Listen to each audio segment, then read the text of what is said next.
नमस्कार दोस्तों। प्रभु यीशु मसीह इस पृथ्वी पर क्यों आए? क्या इसलिए कि हमें वो बेहतर जीवन दें, या फिर इसलिए कि उनसे जो कुछ भी हम मांगे वो सब वो हमें दे दें? हमारे शरीर की सारी जरूरतों को, हमारी अभिलाषाओं को, लालसाओं को, इच्छाओं को, परिवार की सारी जरूरतों को वो दे दे। क्या इसलिए वो आए? नहीं। बाइबल हमें बताती है कि वो नया जीवन देने आया, अनंत जीवन देने आया। क्यों? नया जीवन का जरूरत हमें क्यों है? हम अपने घर में भी देखते हैं, जो भी वस्तु पुरानी हो जाती है या खराब हो जाती है, तब हम उसे बदल करके नया कर देते हैं, क्योंकि उसका जरूरत है हमें, लेकिन अब वो काम की नहीं। ठीक उसी प्रकार हम परमेश्वर के लिए बनाए गए थे, लेकिन हम परमेश्वर के काम के नहीं थे। हम पूरी तरह से करप्ट हो चुके थे। इसीलिए परमेश्वर को हमें नया जन्म देने की जरूरत पड़ी। नया जन्म का अर्थ होता है पुराना जो चीज था वो मिट गया, अब जो नया है वो पूरी तरह से प्रभु का है, नई सृष्टि। तो इसकी जरूरत हमें क्यों पड़ी? इसकी जरूरत इसलिए पड़ी क्योंकि पौलुस ये कहते हैं कि शब्द मारता है और आत्मा जीवन देता है। एक व्यक्ति जो प्रभु यीशु मसीह पर विश्वास करता है, वो क्यों विश्वास करता है?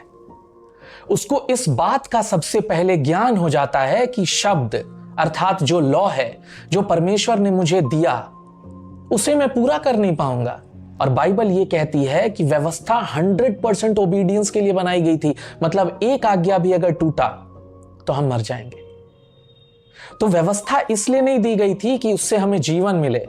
गलातियों की पुस्तक में यह लिखा है कि व्यवस्था शिक्षक थी जो हमारा हाथ पकड़ करके हमें मसीह तक पहुंचाए, क्योंकि विश्वास के द्वारा ही धर्मी जन जीवित रहेगा, बाइबल ये कहती है। तो नया जन्म पाने से पहले हमें यह विश्वास हो जाता है कि हम मृत्यु की दशा में हैं। हमारे अंदर से कुछ अच्छा निकल नहीं सकता। शरीर से जो हम पाप के काम करते हैं वो तो गलत है ही, उससे भी बुरा हमारा मन है जो पापी है। व्यभिचार की भावना यहीं पर है, दूसरों से अपने आप को बड़ा समझने की इच्छा यहीं पर है, हर गंदा बात यहीं पर है। तो हम तो पूरी तरह से करप्टेड हैं। इसीलिए जब यूहन्ना बपतिस्मा देने वाले ने फरीसी और शास्त्रियों को बपतिस्मा लेने के लिए उसके पास आते हुए देखा तो कहा, हे सांप के बच्चों, किसने तुम्हें जता दिया कि आने वाले क्रोध से भागो? मन फिराओ के योग्य फल लाओ। वो लोग पाखंड के साथ आ रहे थे, अरे हम अब्राहम के संतान हैं।